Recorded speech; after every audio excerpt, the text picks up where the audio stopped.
নমস্কার বন্ধুরা, সকালবেলা হঠাৎই ফোন ঘাঁটছিলাম, ঘাঁটতে ঘাঁটতে হঠাৎ করে এই রেসিপিটা চোখে পড়লো।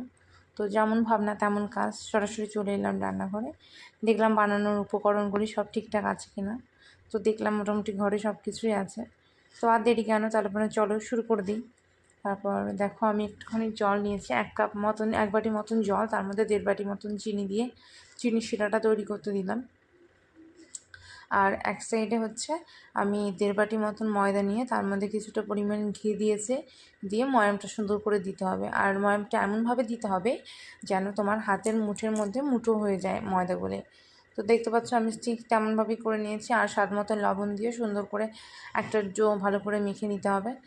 আর ডোটা একদম নরম হলে চলবে না, অল্প অল্প জল দিয়ে একদম একটা হাতের মধ্যে চলে আসে এমন একটা টেক্সচার করে বানাতে হবে। আর কিছুক্ষণ পর ঢাকা দিয়ে রাখতে হবে। আর ঢাকা